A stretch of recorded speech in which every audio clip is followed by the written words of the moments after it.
شروع اللہ کا نام لے کر جو بڑا مہربان نہایت رحم والا ہے۔ اے چادر میں لپٹنے والے، اٹھو، اب خبردار کرنے لگو اور اپنے پروردگار کی بڑائی بیان کرو اور اپنے کپڑے پاک رکھو اور شرک کی گندگی سے تو الگ ہی رہو، اور اس نیت سے احسان نہ کرو کہ اس سے زیادہ کے خواہاں ہو، اور اپنے پروردگار کی خاطر صبر کرتے رہو۔ پھر جب سور پھونکا جائے گا تو وہ دن مشکل کا دن ہوگا، یعنی کافروں پر آسان نہ ہوگا۔ مجھے اس شخص سے سمجھ لینے دو جس کو میں نے اکیلا پیدا کیا اور میں نے اس کو بہت سا مال دیا اور ہر وقت حاضر رہنے والے بیٹے دیے اور اس کو ہر طرح کے سامان میں وسعت دی، پھر بھی لالچ رکھتا ہے کہ میں اسے اور زیادہ دوں۔ ایسا ہرگز نہیں ہوگا، یہ ہماری آیتوں کا بڑا مخالف رہا ہے۔ میں اسے ایک بڑی چڑھائی چڑھاؤں گا۔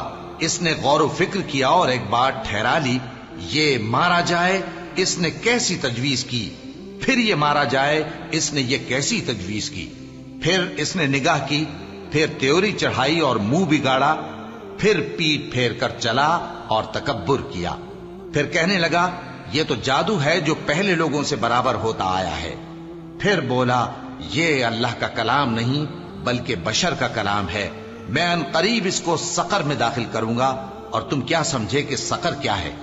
وہ ایسی آگ ہے کہ نہ باقی رکھے گی اور نہ چھوڑے گی، اور بدن کو جھلس کر سیاہ کر دے گی۔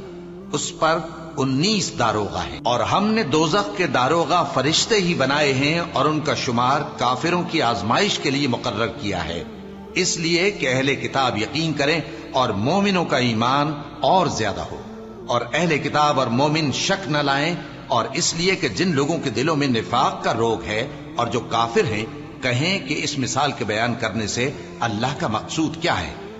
اسی طرح اللہ جس کو چاہتا ہے گمراہ رہنے دیتا ہے اور جس کو چاہتا ہے ہدایت دیتا ہے، اور تمہارے پروردگار کے لشکروں کو اس کے سوا کوئی نہیں جانتا، اور یہ قرآن تو بنی آدم کے لیے نصیحت ہے۔ ہاں ہاں، قسم ہے چاند کی اور رات کی جب رخصت ہونے لگے اور صبح کی جب روشن ہو جائے، کہ وہ آگ ایک بہت بڑی آفت ہے، انسان کے لیے ڈر کی چیز، یعنی اس شخص کے لیے جو تم میں سے آگے بڑھنا چاہے یا پیچھے رہنا چاہے۔ ہر شخص اپنے کرتوتوں کے باعث گرفتار ہوگا، مگر داہنی طرف والے نیک لوگ جنتوں میں ہوں گے اور پوچھتے ہوں گے، یعنی آگ میں جلنے والے گناہگاروں سے کہ تم دوزخ میں کیوں پڑے؟ وہ جواب دیں گے کہ ہم نمازیوں میں شامل نہ ہوئے، اور نہ ہم فقیروں کو کھانا کھلاتے تھے، اور ہم بحث کرنے والوں کے ساتھ مل کر بحث کرتے تھے، اور روز جزا کو جھٹلاتے تھے، یہاں تک کہ ہمیں موت آ گئی۔ تو سفارش کرنے والوں کی سفارش ان کے حق میں کچھ فائدہ نہ دے گی۔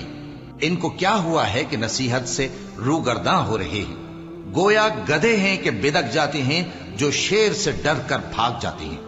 اصل یہ ہے کہ ان میں سے ہر شخص یہ چاہتا ہے کہ اس کے پاس کھلی ہوئی کتاب آئے، ایسا ہرگز نہیں ہوگا۔ حقیقت یہ ہے کہ ان کو آخرت کا خوف ہی نہیں۔ کچھ شک نہیں کہ یہ قرآن نصیحت ہے، تو جو چاہے اسے یاد رکھے، اور یاد بھی تبھی رکھیں گے جب اللہ چاہے۔ وہی اس لائق ہے کہ اس سے ڈرا جائے، اور وہی معاف کرنے والا۔